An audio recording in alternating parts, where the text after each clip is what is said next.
Hello everyone, আসসালামু আলাইকুম। আজকে আমি তোমাদের দেশি চিকেন ভুনা করে দেখাবো। তো চিকেন রান্নাটা কম বেশি সবাই পারে। তো আমি যেভাবে রান্নাটা করতেছি সেটাই তোমাদের সাথে শেয়ার করব। তো আমি পেঁয়াজটাকে গোল্ডেন ব্রাউন কালার করে ভেজে নিয়েছি। এখন আমি দিয়ে দিব 2 টুকরো তেজপাতা আর দিয়ে দিব বাটা মশলা।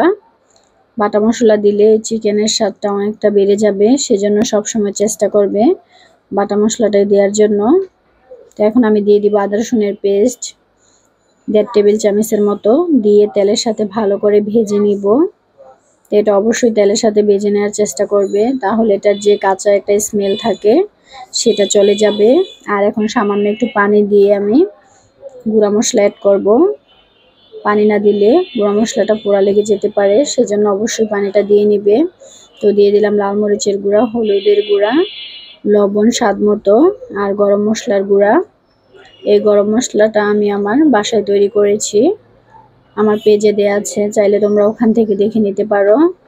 তো এখন আমি ভালো করে মশলাটা কষিয়ে নিব। তো দেখতেই পাচ্ছ মশলাটা আমার কষানো হয়ে গিয়েছে। এখন আমি দিয়ে দিব মাংসগুলো, যেটা আগে থেকে পরিষ্কার করে ধুয়ে রেখেছিলাম সেটা। এটা বাড়িতে পোষা মুরগি, এই মুরগিগুলো খেতে কিন্তু ভীষণ মজার হয়। এগুলা গ্রামের ঘাস লতা পাতা খেয়ে বড় হয়েছে। তো এখন আমি ঢাকনা দিয়ে ডেকে আরো কিছুক্ষণ রান্না করব। তো মুরগি থেকে অনেকটা পানি উঠেছে, এই পানি দিয়ে আমি কষিয়ে নিব। এখানে এক্সট্রা কোনো পানি ইউজ করব না, এক্সট্রা কোনো পানি দিয়ে কষালে এটার টেস্টটা নষ্ট হবে। সেজন্য আমি চুলার আঁচটা মিডিয়াম থেকে লোতে রেখে অনেকক্ষণ কষিয়ে নিয়েছি। তো যে কোনো তরকারির কষানোর উপর ডিপেন্ড করে এটার স্বাদ। তো আমি সামান্য একটু পানি দিয়ে দিলাম, এটা ঝোলের পানি। আমার বাচ্চারা ঝোল খেতে পছন্দ করে, সেজন্য আমি একটু ঝোল রাখতে চাচ্ছি। তো তোমরা চাইলে এই পানিটা নাও ইউজ করতে পারতে। তো দেখতেই পাচ্ছ ঝোলটা আমি পরিমাণ মতো দিয়েছি, তোমরা তোমাদের পরিমাণ মতো দিতে পারো।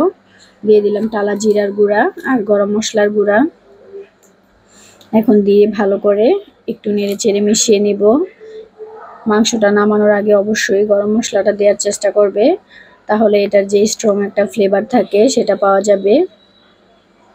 তো মাংসটা প্রায় আমার রান্না কমপ্লিট হয়ে গিয়েছে। তো এখন আর বেশিক্ষণ রান্না করার কোনো প্রয়োজন নেই।